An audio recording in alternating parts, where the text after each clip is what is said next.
अगर sweet lime पे कोई फिल्म बनती ना तो उसका नाम होता जोड़ी ब्रेकर, क्योंकि इसके सारे काम ऐसे ही हैं। Hello guys, welcome back in unseen अनदेखा। और ये अनसीन अनदेखा है टनल टास्क के दिन का। यहाँ पे सिद्धार्थ, शहनाज, कांटा, नल्ला फ्लॉप की स्टार हैं और यहाँ पे बात कर रहे होते हैं ये सब रेसलमेनिया की, कि कैसे 2004 में अंडरटेकर जो है वो मरकर जिंदा हो गया। और उसका वो एक मैनेजर था ना, वो पॉल हेमन, वो एक जार के साथ आता था और वो बोलता था कि इसमें जो है अंडरटेकर की सोल है। तो किस तरह से वो शो, मतलब कितना इंटरेस्टिंग, मतलब वो बनाया गया है। पता होता है कि स्क्रिप्टेड है, लेकिन फिर भी देखने में कितना अच्छा लगता है। तो यही सारी बातें ये लोग कर रहे होते हैं।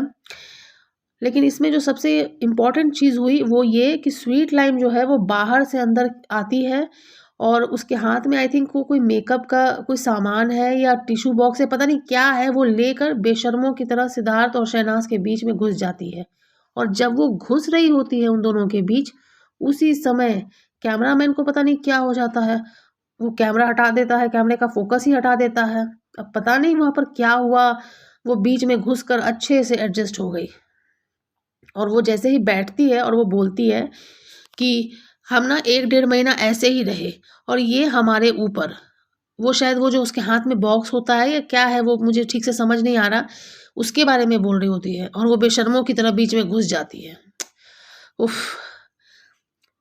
और फिर वो ऐसे अपने ना फिंगर से सिद्धार्थ के ऐसे हैंड को ऐसे ऐसे ऐसे ऐसे कर करके पोक करने लगती है, उसको कुछ शायद बोल रही होती है या क्या, पर सिद्धार्थ उसको रॉयल इग्नोर करता है। I love it.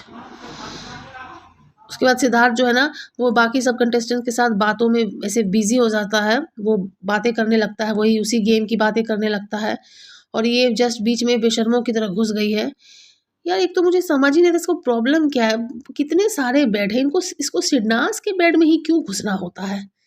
फिर धीरे धीरे जो है ना वो सिद्धार्थ जो है वो ऐसे धीरे धीरे उठकर बैठ जाता है। फिर वो ऐसे वहां से धीरे धीरे उठते उठते वो उठकर चलने लगता है और नल्ले के बेड के पास आ जाता है।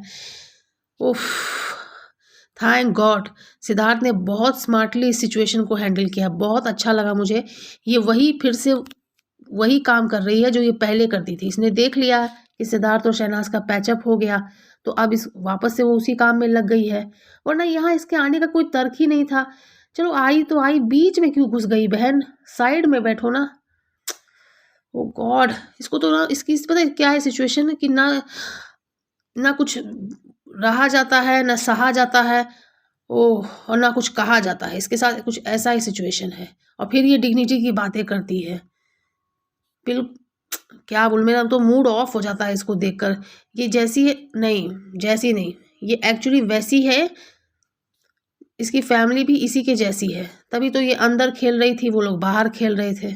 उसका वो भाई वो इसके फेक पैनिक अटैक पर बोलता है कि सिद्धार्थ को बात करने की तमीज़ नहीं है लड़कियों से, उससे ऐसे एक्सपेक्टेड नहीं था एंड ऑल दैट। उसकी वो भाभी वो बाहर से कहती है कि मैं डंडा लेकर आ रही हूँ, क्योंकि स्वीट लाइम जो है वो हमेशा ही सिरनास के बीच में घुसती है। और वापस आने के बाद उसने क्या किया, वो खुद ही सिरनास के बीच में घुस गई। सिद्धार्थ और स्वीट लाइम का रिश्ता करवा रही थी, क्या हो क्या रहा है। और ये स्वीट लाइम की कोई मासी है, कमीनी, आई मीन कामिनी, वो कह रही है कि हमारी लड़की ने तो चूज़ किया है, हमें तो उसकी बात माननी ही पड़ेगी, माननी पड़ेगी, मतलब स्वयंवर हो रहा है क्या। तो अंदर बाहर सब मिलकर खेल रहे थे।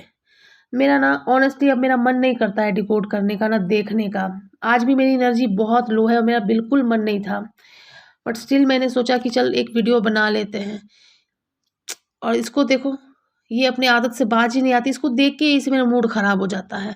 पता नहीं इन लोगों के एक्शंस भगवान को दिखते हैं कि नहीं दिखते हैं, पता नहीं। इसका क्या गया, कुछ नहीं, पूरे सीजन में मस्त गंदगी फैलाई और अभी शादी करके चिल्ड आउट है। नुकसान किसका हुआ, हमारा। काश काश भगवान इन जैसे लोगों को भी देखते। मिलते हैं नेक्स्ट वीडियो में, तब तक अपना ख्याल रखिएगा।